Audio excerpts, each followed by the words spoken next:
I'm Tobias from Athlete Era, and in the next few minutes, I'm going to show you 3 simple drills for kids that work on dribbling. Now, typing dribbling drills for kids into Google will bring up an infinite number of results. But how do you know which drills are going to be too hard or too easy? How do you know which drills are going to be fun for the kids? And most importantly, how do you know which drills are going to give kids the best opportunity to learn? Answering these questions could be quite overwhelming for a coach, especially if you don't have a whole lot of experience coaching younger kids.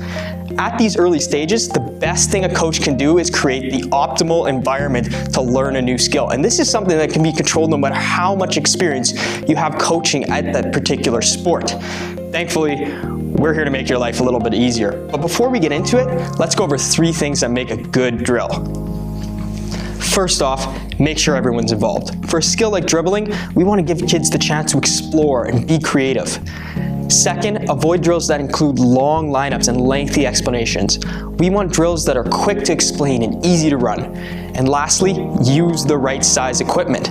Going back to the skill of dribbling, use a smaller ball so it's easier for kids to control and ultimately have more success. Now, let's go over a few drills that you can try out for next practice. The first drill we have is called NASCAR. Now this is a great drill to introduce kids to dribbling while listening to the commands of the coach. Start by creating a 15 by 50 meter grid with a smaller 5 by 5 meter grid on the inside. Have each player grab a ball and scatter around the inside of the grid with the middle grid off limits.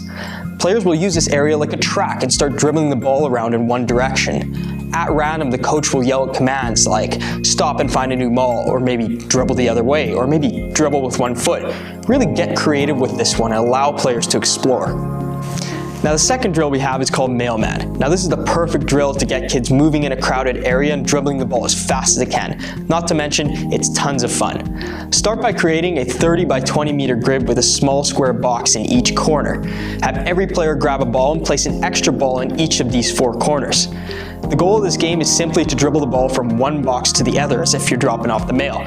Every time a player reaches a box, they stop the ball with the bottom of their foot and dribble a new ball to a new box.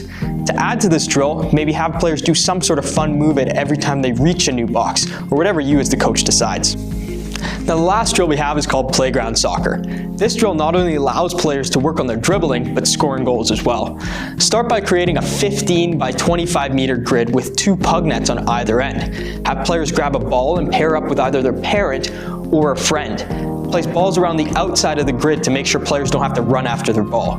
Now the game is simple. Players will play 1v1 against their partner and try to score as many goals as they can. Once they score a goal, the player goes to collect their ball and try to score in a different net. Encourage players to celebrate their goals to really add to the fun.